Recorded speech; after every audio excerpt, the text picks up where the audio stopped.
And we're back with Truth Unrestricted, the podcast that is creating and interpreting the language of the disinformation age. I'm Spencer, your host, and I'm back again today with Patrick. How you doing, Patrick? I'm doing good, Spencer. How are you? Good, yeah.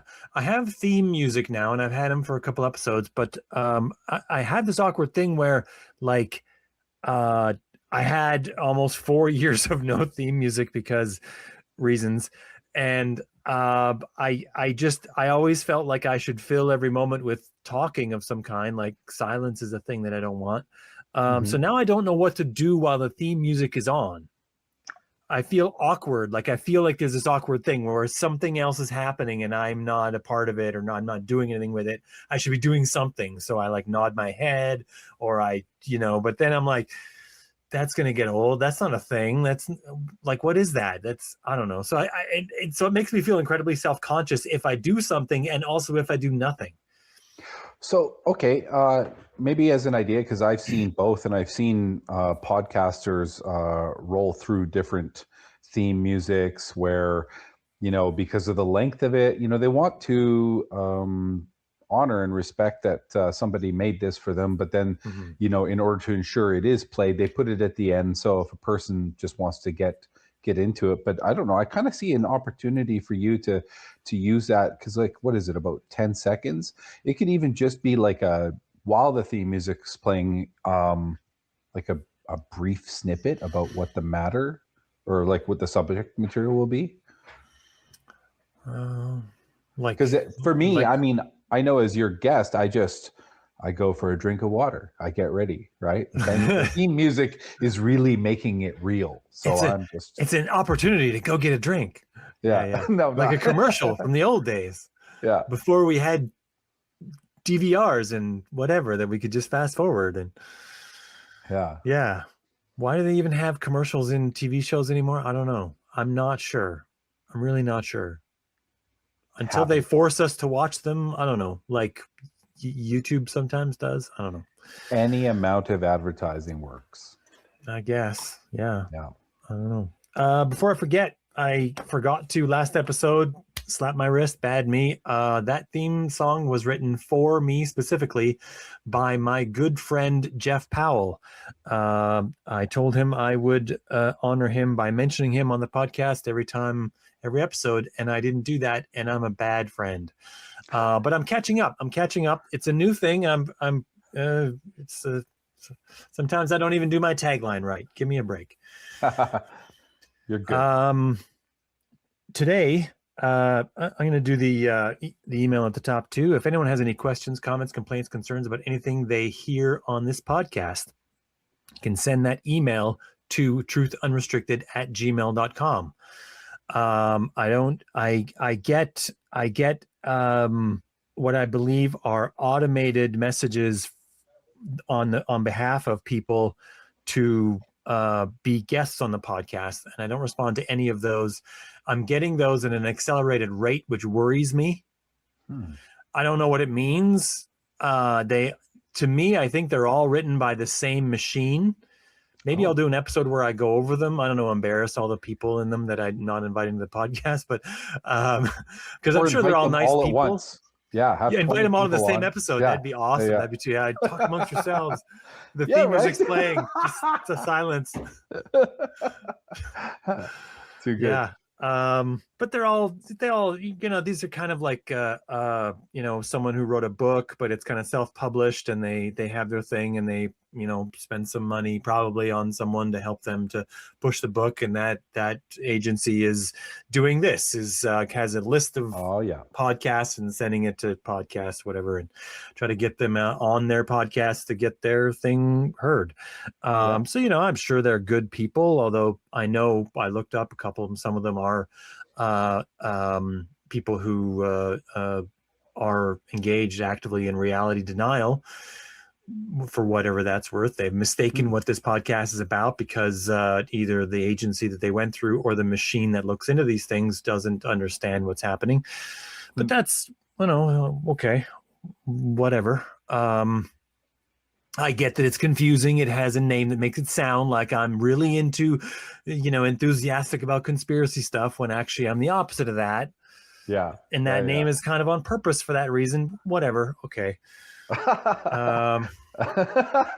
That's kind of ticklish to think about the program name having the element of deception. Well, when, the underline is about defeating misinformation. They have to I'm skirting the line. I mean, I am ambiguously titling the episodes in a way that would confuse someone who was into conspiracies into maybe accidentally listening to some. I am I'm deceitful. I'm a human being. For example, one of my episodes that I've linked many times was about the Butler assassination attempt in Butler, Pennsylvania in July of 2024. And I could have called it Not Staged. That could have been the title of the episode. But you know what I called it instead? Staged. Oh my God. Clickbait. Yeah. Well, and whenever someone brings up that they think it was staged, on Twitter or something, I just link the episode and just leave it. Nice. Because if they stumble in and then they're wondering halfway through why I'm telling them why it's not staged, well, whatever. Like, I just, they should know better. Wait for them to cite you while they're telling someone else it's staged. I've had some people get angry about it. I have. It's a thing. Whatever. I don't know. I'm not lying. Really, no. I'm just being shady. I don't know if you're being shady even. Well, it's people have to be allowed to misinterpret. It's in a lukewarm shade area, not like full shade, but like diffused light, like under a tree in this summertime. Plants could still grow there. Yeah, for sure. Yeah, grass is growing under there. Yeah, maybe only water it once a day. Yeah. Yeah. Right. So with all that I think that section there that qualifies for the closest thing this podcast has ever come to housekeeping. Talking about the emails, but what I do want to mention, I brought it up for a reason. I want to say that if anyone wants to send me an email in which they give me feedback on something they heard on the podcast, I will send that person a picture of one of my pets. A picture that I take specifically for them of my pet one of my pets doing something cute, and not like a picture that I would throw online or whatever. Just your own picture of one of my pets. We have 4 cats and a dog. Let me know if you'd prefer a dog picture or a cat picture. They're all cute, but some people prefer one or the other. You get your own picture of one of my pets. Go ahead. This will, if anyone takes me up on it, that'd be awesome, because I've been bugging people to send me feedback in my email inbox for a long time. And I shouldn't say no one has. One person has, but very rarely. Is that me from a while back? 2 people have. You didn't send it in the email though. You sent it via DMs. Okay. Pretty sure. I thought I sent an email for I don't know. Maybe 2 anyway. Okay. But yeah, so this is a sort of an incentive, and if I get so many that it annoys me, I'll just stop. Right. I'll just say, that giveaway's over or something. Let that pendulum swing. Yeah, well, I mean, there's worse things to be annoyed by. Yeah. So yeah, if anyone does that, just let me know what you'd like, and I'll send that. So today we have a topic. We haven't. I said I was creating and interpreting the language of the disinformation age, and I am doing that today. It's a new term I came up with to describe an aspect of this. It's already been used on this podcast, but it needs its own episode. So this episode will be called Decision Paranoia.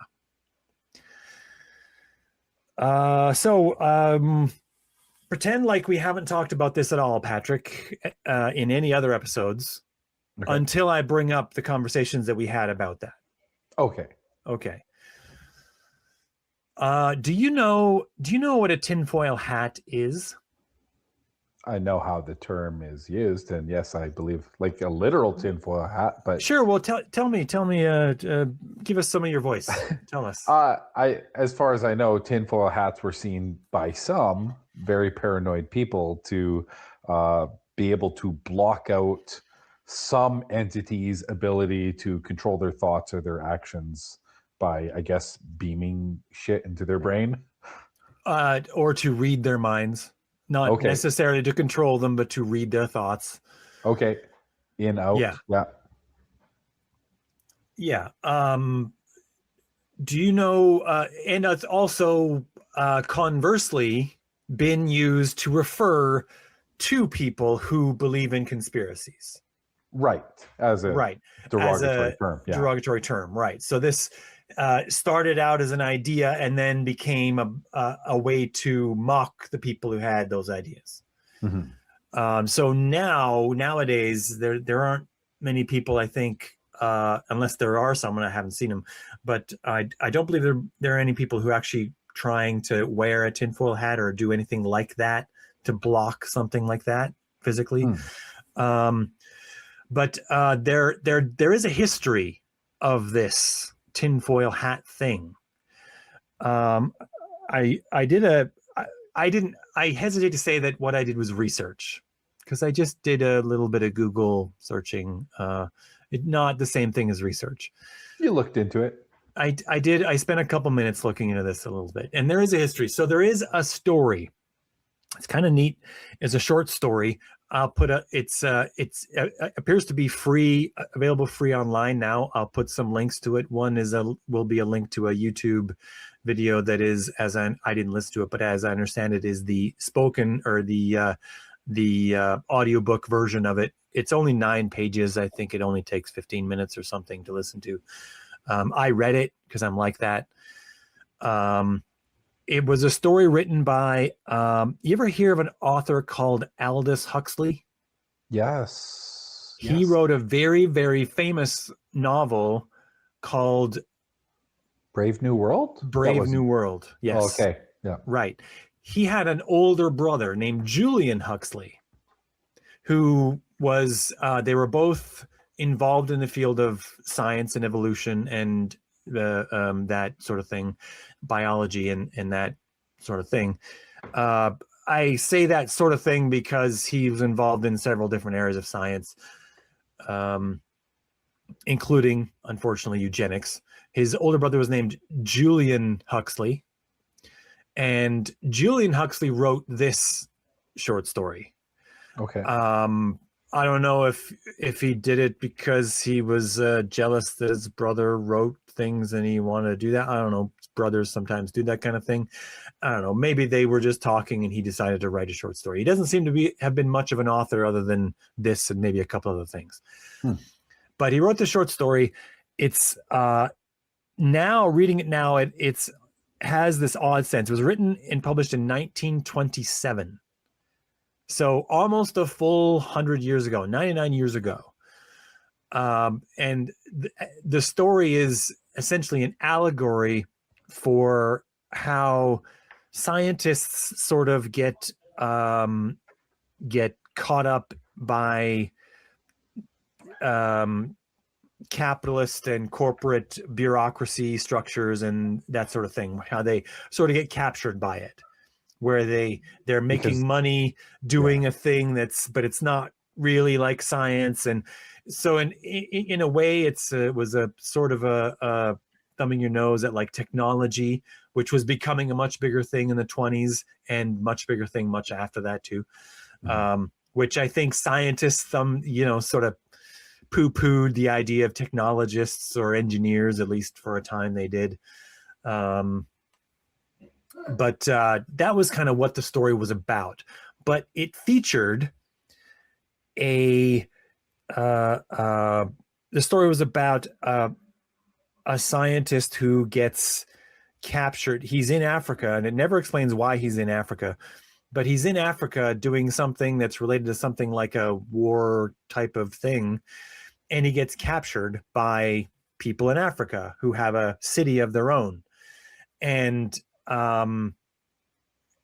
it goes into great length. Like the first half of the story is all about, he gets captured by these African people who are also have levels of racism involved in their descriptions, but whatever. It was 1927.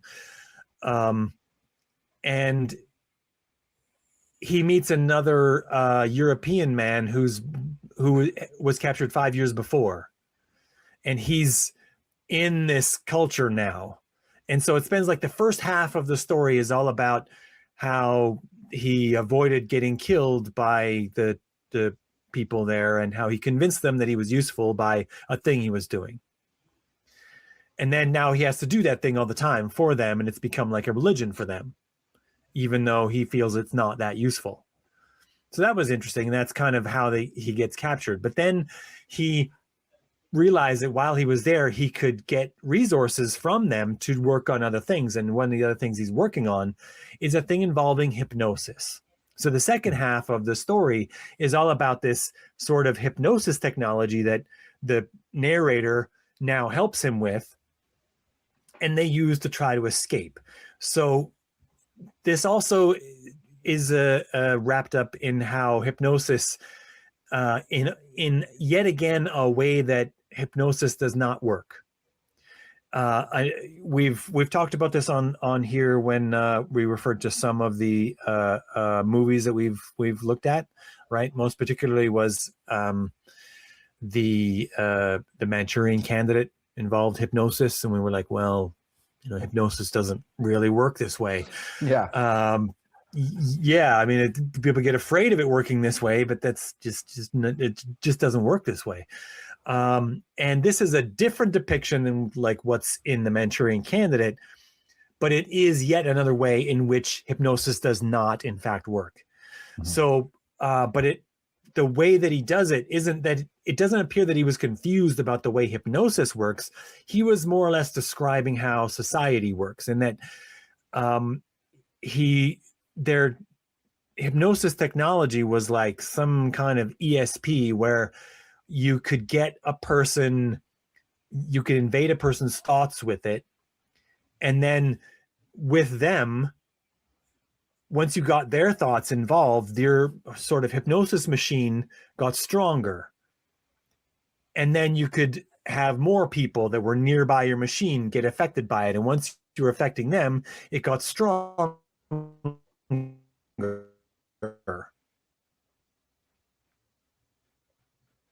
And then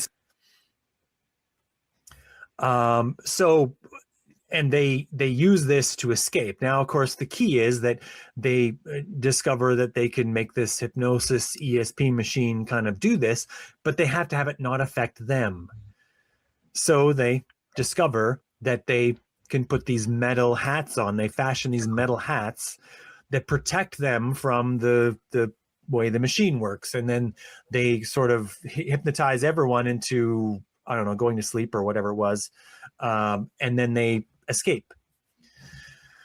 And that's how the basically how this was, as I read the situation, in the few minutes that I went into Google searching on this appears to be the earliest fictional reference to what would amount to like a tinfoil or metal hat,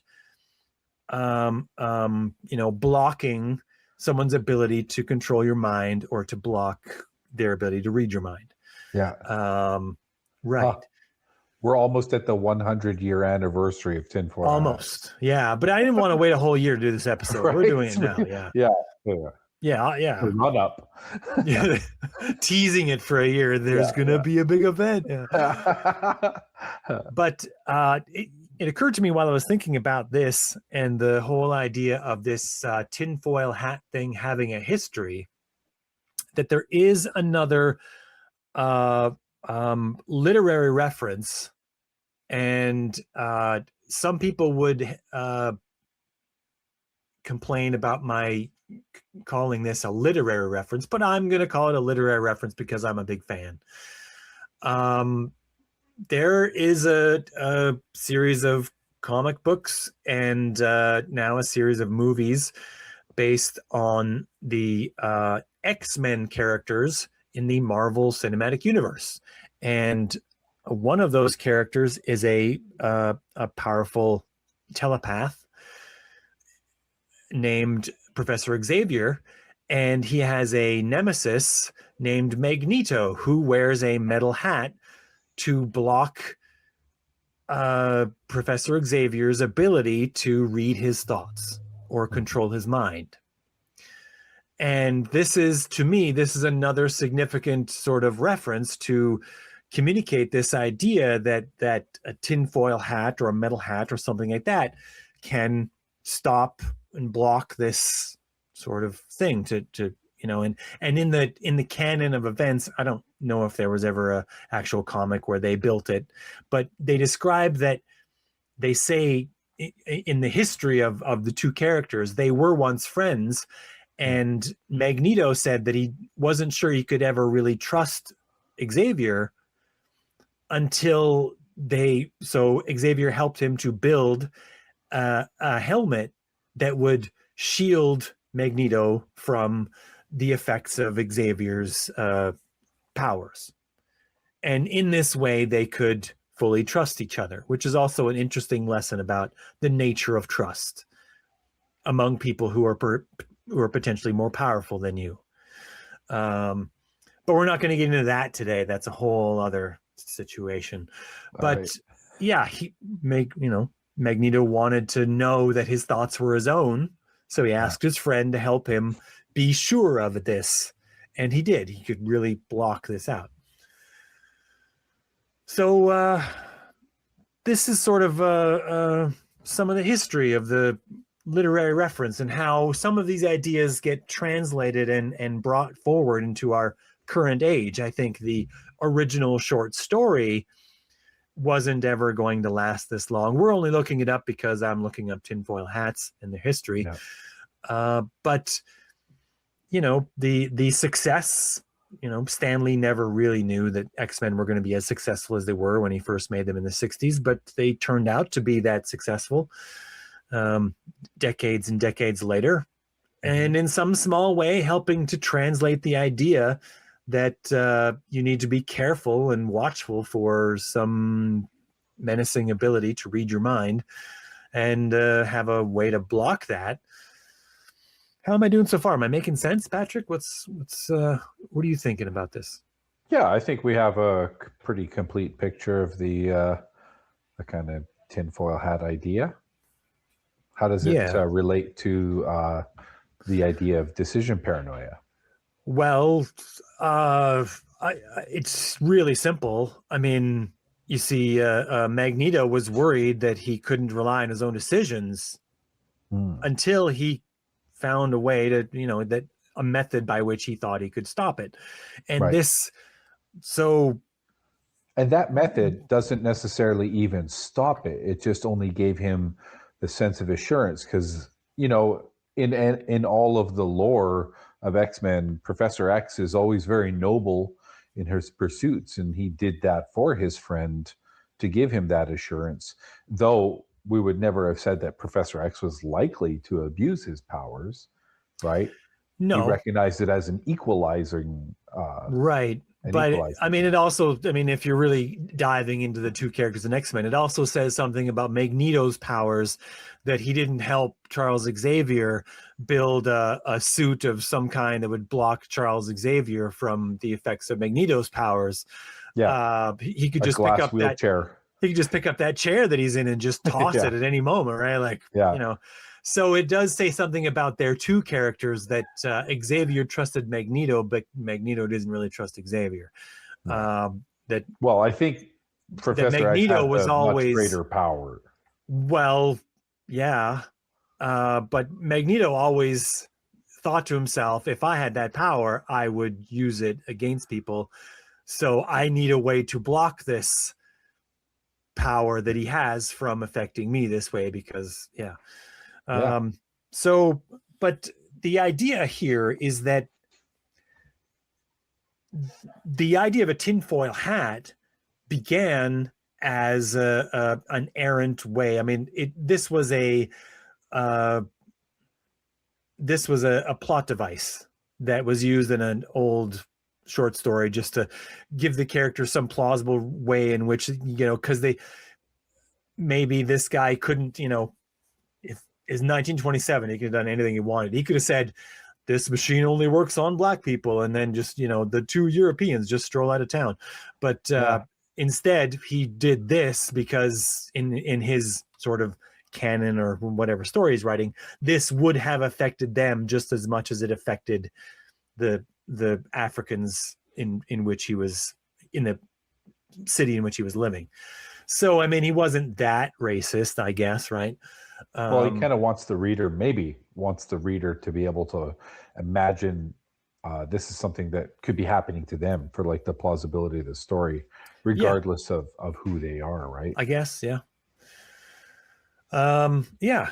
So the idea is that, in my opinion, one of the central and key drives, it's not the only one and it's not the all-encompassing one, there are other factors involved, but one consistent factor that I see when I look at people who are engaging in conspiratorial beliefs is a consistent belief that there's always a they. The they has some unknown set of powers, and also the they is looking to influence all the decisions. They're looking to control the world. They're looking to gain all the money. They're looking to own the banks. They're looking to, but even owning the banks wouldn't mean anything if owning the banks didn't allow them to run the economy, to buy the presidency, to, fix the elections, to do all the things, right? All of that. Decision paranoia isn't only the idea that someone's going to, physically read your thoughts or control your mind, right? It's also the idea that your decisions will be taken away from you. Yeah. So in my mind, decision paranoia as a fear that you have is much more prevalent among people who have strong decisions. It's like freedom is a thing where, if you want to see people motivated, tell them that they're losing their freedom. And it motivates the people who have freedom. Like, if you don't have freedom, you're telling people that they're losing it, they're not motivated at all to do anything. They're like, what's going to change, right? Yeah. But it's only in an age when we have so much freedom that the fear that it goes away is a much stronger motivating factor for all manner of thing. And the same is like freedom. Really, the real measure of freedom is your ability to make decisions that matter for your own life, according to your for your existence in the world, maybe decisions to affect the world. In democracies, we feel like we have the ability to maybe affect the outcome of a thing. If we lived in an autocratic world in which there was no real choice, we might not feel that way. Looking at you, Russia, Russians tend to not worry as much about whether their freedoms are being taken away because they probably don't feel like they have many to begin with. That's just my opinion, man. They're trained not to care by the culture they live in, right? Well, that's exactly what I'm saying, right? Yeah. They don't have that many decisions that matter, and therefore they're not worried about it that much. But we here have more decisions and higher quality of decisions, or at least we feel we do, which is the same thing. The perception of it is just as good as actually having it in this case, because it's fully subjective. So having those decisions have the things we thought we had decision power over be taken from us is what is a real fear for people. So this is what becomes a central part of a lot of conspiracy beliefs is the idea that the end goal is to remove all of your choices. Yeah. And that's I think that's I see it in many of the really all of the decision or conspiracy areas that I look at. The most confusing one, of course, is flat Earth. So it's a bad example of this because no one can discern what the motive would be to pretend that the Earth is flat when it's not. Yeah. Or to pretend the Earth is spherical when it's not, rather. I said that the opposite way. Someone's going to clip that. And yeah, but because well, it's just a weird thing. What is the end game of the flat earthers? Well, right? It's almost always religion. It's to almost everyone who's really sincerely believing in a flat Earth, it's all about a reason to believe that science is lying to them about the Bible. It's almost, it seems incredibly simple, and it is. Huh. It is, at the end of the day, really incredibly simple. The people who sincerely believe it, there are some people who sincerely believe it who don't profess to believe in the Bible. But I think those are the grifters. Those are people who are using this just as a way to get a platform for money. Because, generate attention. Yeah. So what is a good example then where we see decision paranoia affecting somebody? This is a mask that I wore during COVID. I still have it. I don't wear it much anymore. But during COVID, people thought, and people still do think sometimes when I talk to them, that the drive to get people to wear masks during COVID was a way to convince people to do what the government tells you to do. That wearing it made you sheeple. In fact, the entire word sheeple implies that your decisions have been taken away and that you're just following the leader now. Yeah. So that lumps right in with decision paranoia. And this was this whole idea that if you wear a mask, you're going to somehow, learn to just listen to what they tell you is a little obscene, because we already have things that we listen to, that we let the government organize for us. They're not like orders that they tell us to do. They're organizing principles. So, for example, here in Canada, we've decided to drive on the right side of the road rather than the left side of the road. It's the government enforces this with fines, with police officers that will come out there. Generally, people just do it because they also understand this is in their interest to not drive in the opposing lane. You'll get hit head on, and it's very, very bad. But there's also a fine if you do that in the wrong spot. You're not passing someone. It's dangerous. Right.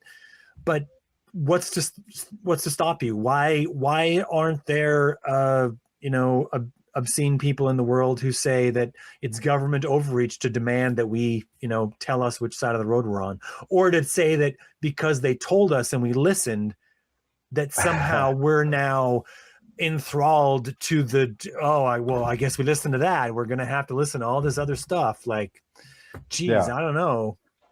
They make us get licenses, Patrick. They put our names on a list. Think of it. They have our name on a list in a government office somewhere. Like, they own us now because my license has a number on it. Like, like this is as soon as I apply this to driver's licenses, it seems ridiculous, except that this is the very similar or almost the same as what was happening with like COVID vaccine records, right? To try to, track to say, okay, well, you don't have to get a vaccine, but we need to keep unvaccinated people away from congregating. So restaurants, if you want to stay open, you have to check that people got vaccinated. Yeah. And this was also seen as government overreach. But we also check that people have licenses when they drive. Yeah. Is that government overreach to say that you need a license in order to drive? Like, this is a very similar thing, not exactly the same, but very, very similar. They say, yeah, you don't have to get a license, but you also don't get to drive. You don't have to get a vaccine, but for a time you weren't allowed to go to a restaurant. Like, that's a luxury that the government, you don't have a right to go to a restaurant. It's not, there's no, I read the Charter of Rights and Freedoms. It's not in there. It's like, so yeah, like it was inconvenient for a bunch of people. Yeah. But wearing a mask or even getting a vaccine wasn't giving anyone control over you. But that was the narrative that was driven, was that this was going to give some government entity that of unspoken shape to know all the, to control you somehow. And of course, also other vaccine lies that, the vaccine has a chip in it that's going to, microchip in it or whatever. It's going to track you, which was hilarious because all those same people carry the phone around with them and Google's tracking everywhere they go. Only if you have the Google Maps installed, but it's so much better than Apple Maps. I can't not have it. Like, well, everybody's paying all of their cell phone bills with credit cards or bank accounts that are like nobody's doing. These are the same people who say cash is king. Is like, is it? It's useful to maybe have some, but is it really king? Are you really conducting most of your life using physical money when most of the money in the world is just digital records? Yeah. But going back to the mandates, like you said, we all kind of have this very good intuitive sense why it's good to make sure that people pass some sort of skill testing question before they get their license, and that's a driving test and all of that stuff, because we don't want people to just find a machine to then propel themselves and have every right to do that until someone dies, right? Or it's the convention dangerous. the convention of driving on the side of the road. So unfortunately, the pandemic just had a lot of people, using whatever doubt that they had because they weren't seeing something happen firsthand in front of them.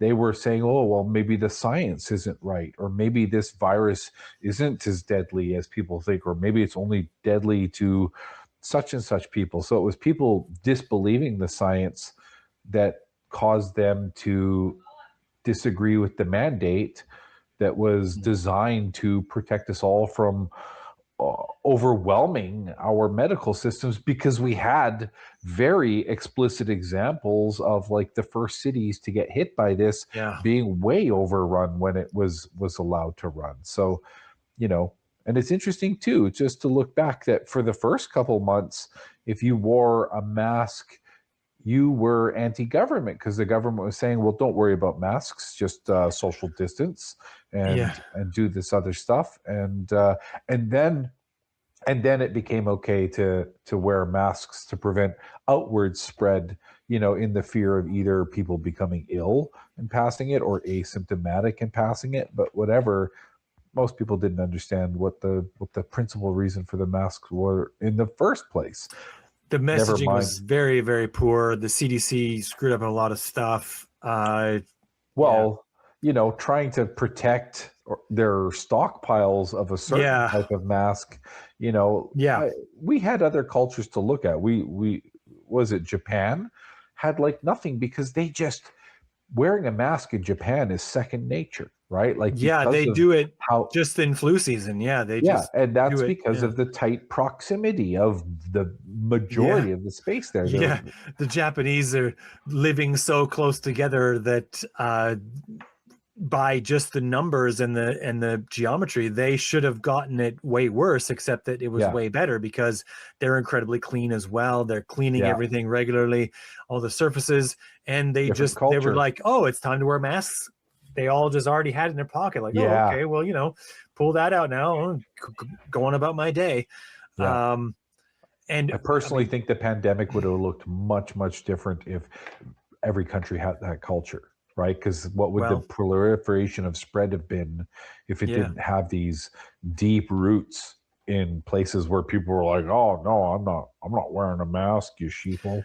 Yeah, or people who would wear the mask, and the mask would have something that the wearer thought was clever on there about how useless the mask was or whatever.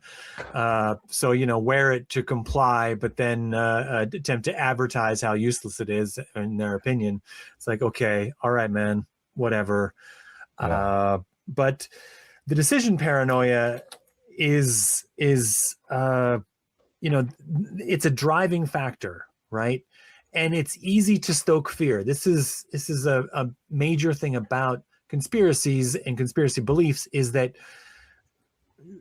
racking up the fear and increasing the fear is always hand in hand with this, that drives this thing forward.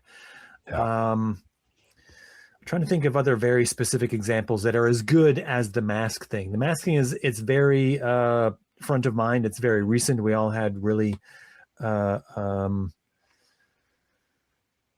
things with it, but Well, I mean, almost all the even conspiracy. vaccine hesitancy in the first place, right, is one of those things where a person is, if they are vaccine hesitant, they're probably relying on some sort of fear that I don't know what this is, even though you know what the fuck it is that you're trying to protect against, and it's fucking horrible. Yeah. For a small sliver of fear about a thing that is unknown and unproven to fuel people, to not protect themselves or their own children. Yeah. So there's a lot of other areas of conspiracy belief. There's a big area that branches off into many other areas, is called violent event denial. Yeah. And almost all of the violent event denial motivations that are imagined are about control of some kind. So people imagine that 9/11 was an inside job. And when you ask about this, the motivation for staging 9/11 is incredibly obvious. The government gets the power to do all kinds of things, because the government did at the time get power to do all kinds of things. They were opportunistic. They saw an opportunity and took advantage of it, but that doesn't make them people who did it on purpose. But almost all the other violent event denial also has an imagined motivation just like this. Things like Alex Jones got sued several times for saying that Sandy Hook was not real. That the Is Sandy that where Hook crisis massacre, actors or something, that he term came claimed out of? that all of the parents were crisis actors. Yes. That all of them didn't lose children, or that their children still live, or whatever. Like, there was all kinds of claims. Yeah. And the motivation that he claimed for why someone would do this is that they would stage this so that they could take the guns away. So that's explicitly what he said. So, this is a much bigger deal in the States. They have the Second Amendment that says the government shall not make no law that restricts gun ownership, that kind of thing. Or it doesn't even say guns, it says arms, but whatever. I don't want to get into a second debate thing right now. But this was the motivation that he claimed at the time, that the reason why they would do this is a false flag to justify taking away the guns. And this is again part of this decision paranoia. The reason to take away the guns would be to make the population vulnerable to a coup of some kind. That the idea usually behind the Second Amendment is that you'd have the guns because in case you ever need to rise up against your government, you have some means with which to do it. Okay, that's, I don't know how useful that's ever going to be, but yeah, if the U.S. military ever gets any further astray than it is, maybe we'll find out. It's wild that somehow he thought that crisis actors were going to move that needle on that, right? Like the authorities would report how many children and individuals had been injured or killed, right? And it's not going to be what the parents said after that, it's going to be the Well, fact that it happened, or yeah, at least it should be, right? on the night that was, within, 8 hours or 12 hours or whatever it was after the event, some news agency somewhere convinced one of the parents to speak on camera. Okay. And so it was something like something like a press conference, although not really a press conference. I mean, this isn't like a thing, but this parent spoke. It was a father, and this was used as part of Alex Jones's sort of worked into his story. Every nervous twitch that the father had was pointed out as a sign that they were only acting. Wow. Yes, and that's exactly what it was. Like, if this is available online, you can watch his show where he's showing it and pointing out. He's like, "Oh, you see them doing this. This is a sign they're acting. This is a sign they're acting." But they're just a nervous parent who's Processing, and I can't remember the justification under which they got the guy to talk. I mean, obviously the media will try to get him to talk because it'll get eyes on the screen, and that's their whole game. But maybe they were like, I don't know, tell him to talk because they're worried about worried about copycats or whatever. I don't know, who knows. Any reason to get him to talk and get that camera in his face, and if it bleeds, it leads, man. I mean, the media is terrible. Sorry, all the media in the world, do better. Do better. Yeah. If you don't want me to say that about you, do better. And that means that if you're doing better and the guy next to you isn't, tell that person to do better, because he'll listen to you before he listens to me. Like, sorry, not sorry. Fucking do better. Totally. But I mean, this and almost every one of the mass shooting events in the States has been also reduxed by Alex Jones and others since he did that about Sandy Hook. So the Las Vegas shooting and the Pulse nightclub and all of these have been spun. The Parkland High School shooting. All of these has been spun as a way to put people who are victims or parents of victims on camera to generate support for taking the guns away. It's like, we don't deserve to know the feelings of impacted families, right? Well, in Alex Jones's mind, he deserves to own guns. And in fact, he wasn't the only person. Charlie Kirk, who was murdered last year by a person with a gun climbing on a rooftop.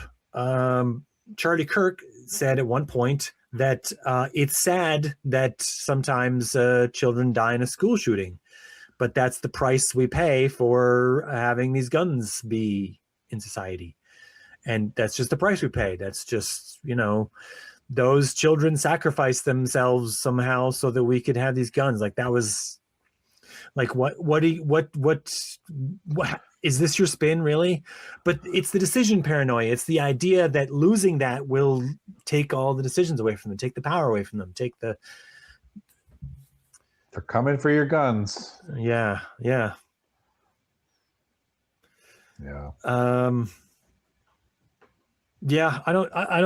think that those are enough examples. I don't think I need to get into Holocaust denial stuff.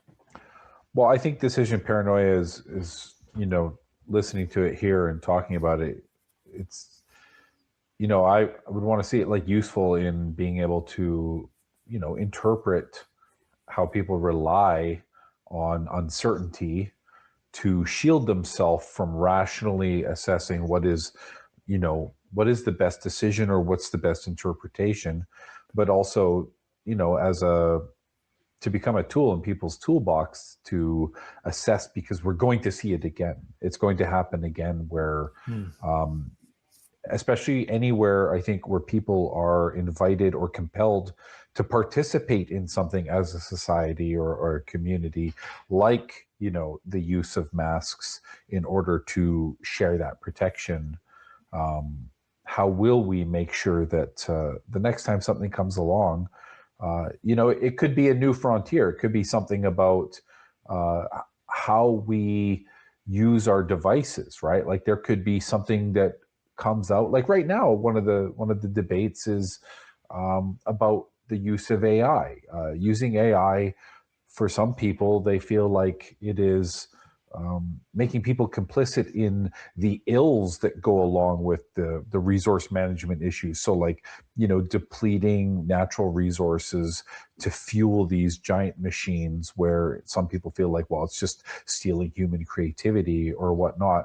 Eventually we hit a point where the decision will matter more than it does now, and maybe some people are going to be like, no, I don't want to stop doing the bad thing because it's my right, whereas other people will be like, yeah, but so many of us now doing this bad thing are leading to what is ultimately something that jeopardizes all of us, right?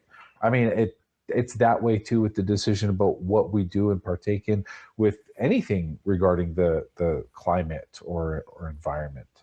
So I think that I would like to hear the perspective from someone who used to believe in some conspiracy ideation, or maybe still does, but I suspect that it manifests, and they probably don't think about it this way really, but I would suggest, and they can compare and see if this lines up with their thinking, is that Pascal's wager comes into play, in that when they think about the idea that their decisions might be affected or reduced or taken away or whatever, and then they think about the idea that that might not be happening, they first think about how easy it would be to tell the difference. And then they think about, can I take the chance? Yeah. Can I take the chance that I'm going to be able to make a full set of decisions if I don't act on this, or if I don't take precautions against this thing I've just imagined might be happening? This is kind of like one of the premises of game theory, isn't it? Well, it comes up in game theory. Yeah, incomplete information. I mean, I did an episode about Pascal's wager, so I don't want to get too deep into it. Pascal's wager gets flipped on its head all the time with environmental science, with climate science, because if you're not going to try to understand all of climate science, then the most compelling argument is you should try to reduce carbon because you can't take the chance that it will end everything. The cost is far too high, and it is going to incur some costs to reduce the carbon, but it's not going to be life-changing to just reduce carbon. But it will be, potentially humanity ending if this gets really out of control, right? But that is the same logic that's used by people who will say, can you take the chance that the government isn't going to come and take all your stuff if you don't come believe that that party is all made of demons and baby eaters, right? Like I'd be flattered. You guys want my stuff? How can you there's be sure stuff that out there? if you're David Icke, you're saying, how can you be sure that the royal family isn't actually lizard people who are just shape-shifting into human form?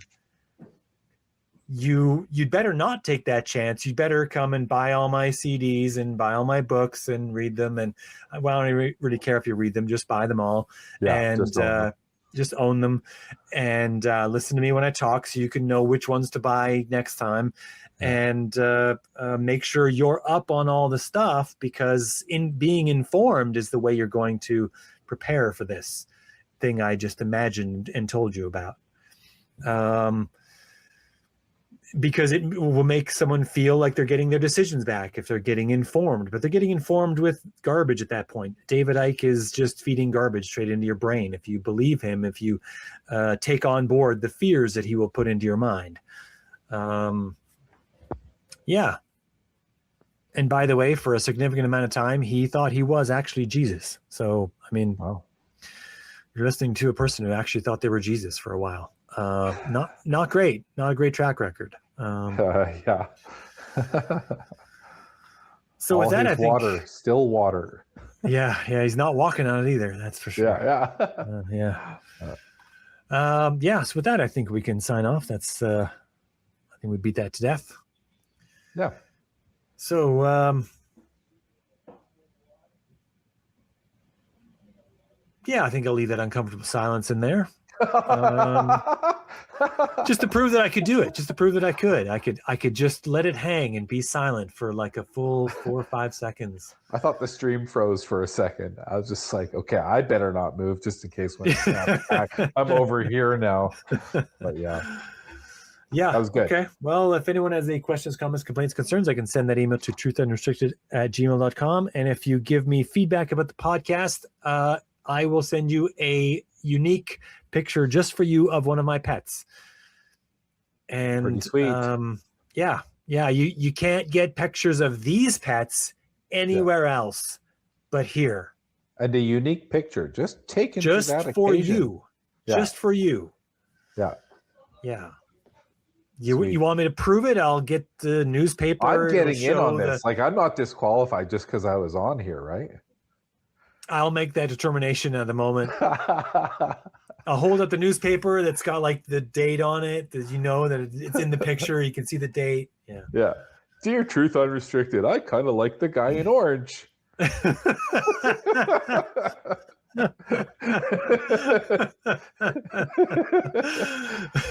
Becomes strong bad emails. For those listening to the audio, that's me. I'm wearing orange. Yes, he's wearing orange. Self-aggrandization. Okay. Good job. Okay, right. Well, we're signing off. So, till next time, Patrick. Take care.